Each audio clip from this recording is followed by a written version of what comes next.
4.5 साल तक एक दूसरे का हाथ थामकर सरकार चलाने वाली बीजेपी जेजेपी अब अलग होने के बाद दोनों का बर्ताव तू कौन मैं कौन जैसा नजर आ रहा है। और एक वक्त में जिस जेजेपी के लिए सरकार बहुत बेहतर काम कर रही थी, आज वही सरकार खामियों से भर गई है। अब ऐसा हम क्यों कह रहे हैं, चलिए आपको कहानी विस्तार से समझाते हैं। कहते हैं राजनीति में कोई किसी का सगा नहीं होता, और राजनीतिक में जब आप घुस जाते हो और अगर आपका गठबंधन टूट जाए तो आप एक दूसरे के खिलाफ बोलना भी शुरू कर देते हो।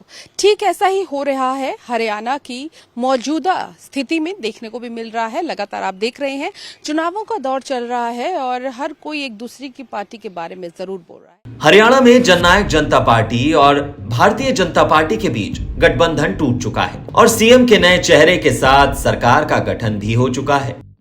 जो बढ़ रहा है वो जेजेपी यानी कि जननायक जनता पार्टी और भारतीय जनता पार्टी सत्ताधारी पार्टी के बीच में देखने को मिल रहा है, जहां पर बीते एक दिन पहले जेजेपी के महासचिव दिग्विजय चौटाला ने कहा कि सरकार नहीं बदली है, मुखौटा बदला है। सरकार अभी भी मनोहर लाल चला रहे हैं और अपने लोगों को फायदा पहुंचा रहे हैं।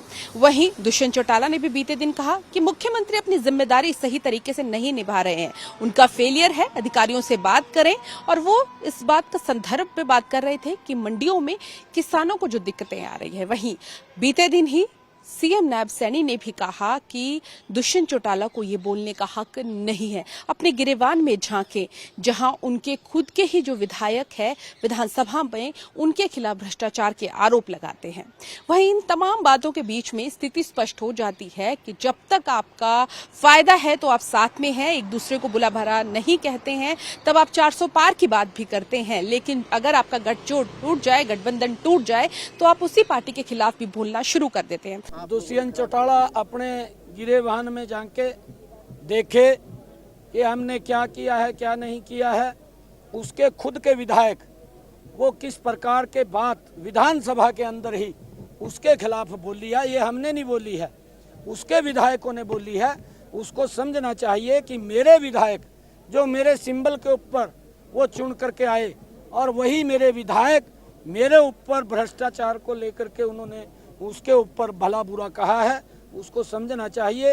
अगर हमारे पास अगर कोई एप्लीकेशन आती है, बिल्कुल उसकी जांच कराएंगे। वहीं हरियाणा के नए सीएम नायब सिंह सैनी के जेजेपी पर दिए गए बयान पर रिएक्शन भी सामने आया। अभय सिंह चौटाला का क्या कुछ उन्होंने कहा, जरा वो भी सुनिए। अब नायब सिंह सैनी कहते हैं कि कोई एप्लीकेशन आएगी तो हम जांच करेंगे। एप्लीकेशन की जरूरत नहीं है, शराब घोटाले की जांच हो चुकी है और रिपोर्ट सरकार के पास है। रजिस्ट्री घोटाले की जांच हो चुकी है, रिपोर्ट सरकार के पास है। अगर मुख्यमंत्री में दम है भ्रष्टाचार के खिलाफ कुछ करने का, तो फिर शराब घोटाले को सार्वजनिक करे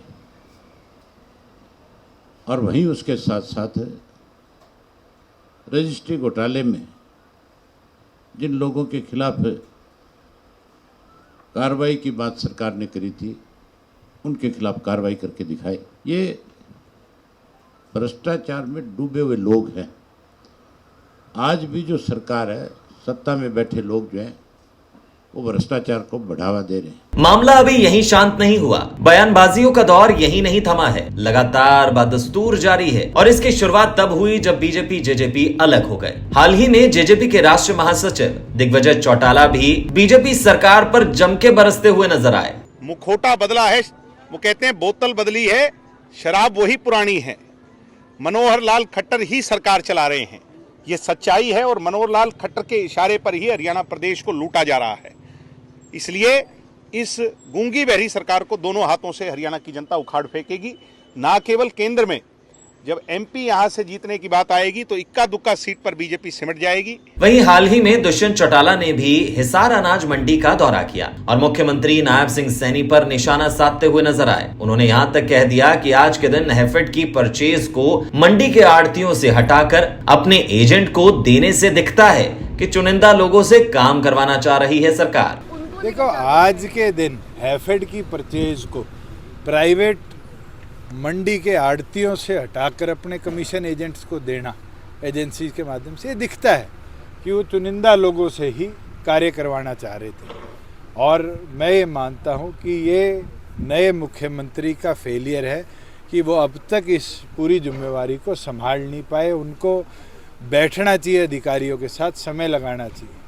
किसान के लिए साल में 2 ही अवसर आते हैं जब सरकार उसको रियायत इसी चीज़ में दे सकती है कि उसकी फसल की खरीद में देरी ना। हरियाणा में पिछले विधानसभा चुनाव से ठीक 1 साल पहले 2018 में हरियाणा में जेजेपी का गठन हुआ था। 2019 के विधानसभा चुनाव में जेजेपी ने हरियाणा में कुल 10 सीटें जीती थी। वहीं भाजपा को बहुमत से कम सीटें मिली थी। भाजपा को 40 सीटें मिली और 6 विधायक निर्दलीय चुनकर आए थे। इसके बाद भाजपा और जजपा का हरियाणा में नई सरकार बनाने के लिए गठन हुआ था। इस गठन के बाद दुष्यंत चौटाला को आबकारी, पीडब्ल्यूडी, एविएशन जैसे महत्वपूर्ण विभाग उन्हें दिए गए। 4 साल से ज्यादा भाजपा के साथ काम करने के बाद लोकसभा चुनाव में भाजपा द्वारा 2 सीटें न देने पर जजपा और भाजपा की राह अलग हो गई थी। तब से लेकर अब तक दोनों एक दूसरे के खिलाफ बयानबाजी कर रहे हैं। जैसे जैसे चुनाव नजदीक आ रहे हैं, ये बयानबाजी और तेज तर्रार होती जा रही है। जजपा के सिंबल पर चुनाव लड़कर विधायक बने पूर्व मंत्री देवेंद्र बबली, बरवाला से विधायक जोगीराम, नरवाना विधायक रामनिवास, गुला चीका से विधायक ईश्वर सिंह और नारनौन से विधायक रामकुमार गौतम जजपा से बागी होकर भाजपा के साथ खड़े हैं। इन विधायकों की नाराजगी जजपा में तवज्जो न मिलना और दुष्यंत और साथ ही साथ दिग्विजय पर भ्रष्टाचार को लेकर भी इनकी नाराजगी रही। विधायक रामकुमार गौतम ने विधानसभा में दुष्यंत पर सत्ता में रहकर मलाई खाने का आरोप तक लगा दिया। बात करें तो विरोध जेजेपी के नेताओं को भी भुगतना पड़ रहा है और बीजेपी के नेताओं को भी भुगतना पड़ रहा है। लेकिन हरियाणा की जनता जानती है कि आखिर किसे वोट करना है और किस तरीके से वोट करना है।